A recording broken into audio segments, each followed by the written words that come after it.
Quando Jesus chama os seus discípulos, ele mostra que é um Deus de graça e não somente um Deus de competência. Meu nome é Fábio Ito e este é o Caminhos do Evangelho. Hoje, aqui no Gente Como a Gente, eu quero falar sobre Mateus. E é interessante, Mateus, que foi discípulo de Jesus, foi o escritor do Evangelho de Mateus, o Evangelho que abre o Novo Testamento, a maneira como Jesus escolheu Mateus. Porque, primeiramente, Mateus era um coletor de impostos, era um publicano. E um coletor de impostos, naquela época, era alguém tido como traidor, como pecador aos olhos do povo judeu e principalmente dos religiosos. Porque os publicanos eram aqueles que cobravam impostos do povo judeu para o governo romano. Então eles eram altamente tidos assim como traidores, pessoas não benquistas na sociedade. Quando um publicano chegava, espalhava a roda, né? Então eram pessoas assim que eram tidas como pecadoras. Mas Jesus, quando olha para Mateus, ele manifesta a sua graça e chama Mateus para segui-lo. E é interessante isso porque naquela época, quando você tinha um mestre, o mestre fazia uma análise que constava com uma análise de conhecimento, a pessoa precisava ser inteligente, o discípulo, né, precisava ser bem quisto na sociedade, ter um testemunho da sociedade, o discípulo precisava ter um recurso financeiro, porque ele ia estar junto com o mestre e tinha que bancar, e esse discípulo ele precisava ter uma oratória. Então eram 4 fatores bastante importantes para ser um discípulo. Mas quando Jesus vai escolher os seus discípulos, ele não escolhe por essas métricas, por esses parâmetros. Jesus escolhe pela graça.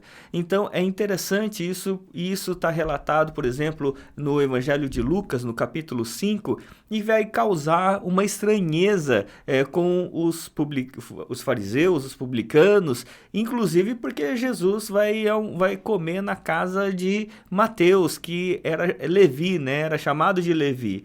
No capítulo 5, verso 27 do Evangelho de Lucas, vai dizer assim: depois disso, Jesus saiu e viu um publicano chamado Levi, que era Mateus, sentado na coletoria. Ele disse: siga-me. Ele se levantou e, deixando tudo, o seguiu. Então Levi lhe ofereceu um grande banquete em sua casa, e era grande o número de publicanos e outras pessoas que estavam com ele à mesa. Os fariseus e seus escribas murmuravam contra os discípulos de Jesus, perguntando: por que você come e bebe com os publicanos e pecadores? Jesus tomou a palavra e disse: os sãos não precisam de médicos, e sim os doentes.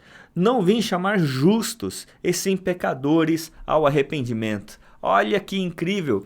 Então, à medida que agora Jesus vai mostrando o seu ministério, ele vai mostrando os parâmetros do reino de Deus. Que agora as pessoas que são chamadas para o reino não são as pessoas competentes, as pessoas que são perfeitas ou que se acham perfeitas. São aqueles que se reconhecem como pecadores, se reconhecem como devedores, mas agora alvos da graça e do amor de Deus. Por isso que é interessante essa questão do chamado de Mateus.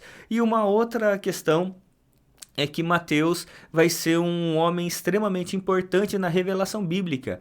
Ele vai escrever o Evangelho de Mateus, que vai ser um evangelho que vai ser como uma dobradiça entre o Antigo e o Novo Testamento. Vão ter algumas peculiaridades no Evangelho de Mateus, a começar pelo capítulo 1. O capítulo 1 vai ser a genealogia de Jesus até Abraão. No Novo Testamento, você vai ter 2 só genealogias, em Mateus 1:1 e em Lucas capítulo 3. A de Mateus vai até Abraão e a de Lucas vai até Adão, né? E por que a de Mateus vai até Abraão? Porque ele está falando ali para o povo judeu, e para o povo judeu o Abraão, né, era o pai Abraão, o patriarca, né, de todas as coisas ali. Então eles tinham um Abraão em grande conta. Por isso que Mateus vai fazer a genealogia até Abraão. E é interessante que, como ele está falando para o povo judeu e essa dobradiça com relação ao Antigo Testamento, ele vai repetir várias vezes, né, que Jesus estava fazendo tal coisa para que se cumprisse a profecia no Antigo Testamento. Então ele vai mostrar essa questão de que Jesus, de fato, é o Messias e que estava cumprindo pelas suas palavras e pelas suas ações todo o Antigo Testamento. É impressionante. E diz a tradição cristã que Mateus ele foi martirizado na Etiópia. E aí você pode perguntar assim, mas por que na Etiópia? Não é? Porque a Etiópia foi um país que conheceu a lei, conheceu o evangelho na época do rei Salomão. É isso mesmo. Se você lembrar, na Escritura Sagrada, vai mostrar que a rainha de Sabá, a rainha da Etiópia, foi até Salomão para conhecer toda a glória de Israel. Se você lembrar ainda, lá em Atos, se eu não me engano, no capítulo 8, vai ter Filipe evangelizando um eunuco que era um homem importante ali na nação da Etiópia. Ele tinha ido adorar a Deus em Jerusalém, ele era um judeu e estava voltando para a Etiópia. E ele estava lendo Isaías, não estava entendendo nada, e aí Filipe vai lá e explica para ele, mostrando que na Etiópia havia um conhecimento da lei, havia um conhecimento a respeito do Antigo Testamento, e é por isso que talvez Mateus, por ser essa dobradiça entre o Antigo e o Novo Testamento, foi à Etiópia, inclusive, para evangelizar o povo naquele lugar. Por isso que é um evangelho altamente cristológico.